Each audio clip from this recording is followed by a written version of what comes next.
Breaking news, guys. China has begun building a new kind of nuclear power plant that is much safer and cleaner than traditional nuclear power plant, which is the world's first industrial-scale thorium-based molten salt reactor. Interesting, the United States researched this technology 60 years ago but failed to make it work. Now, on the Gobi Desert in northwestern China, scientists have for the first time succeeded in converting thorium into uranium. I know you might wonder, what exactly is a thorium-based molten salt reactor? Simply put, nuclear power plant needs nuclear fuel. Traditional nuclear power plants use dangerous uranium. Now China can use safer thorium to replace uranium.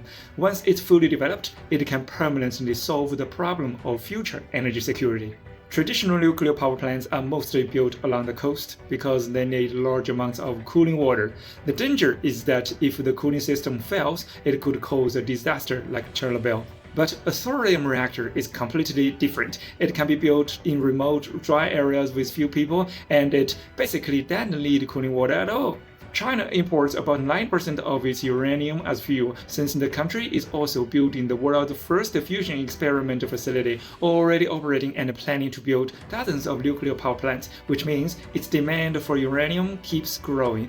Fortunately, now using thorium instead of uranium is much safer, and thorium waste is far easier to handle. Here's how it works. When thorium atoms are bombarded with neutrons, they turn into uranium-233, which can then be used directly as nuclear fuel. And you know what? China's proven thorium reserves alone could supply energy for all 8 billion people on Earth for the next 3,500 years.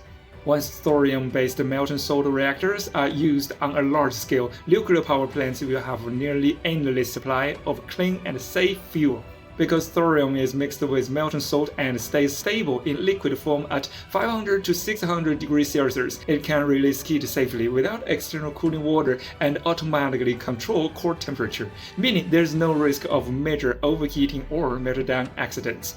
So in the future, as this technology spreads, China could help many countries gain access to safe energy. Even landlocked nations could build secure nuclear plants. In short, China aims to replace polluting oil with clean electricity and dangerous uranium with safe thorium. We do believe that the ultimate goal of technology should always be to improve human life, not to create war.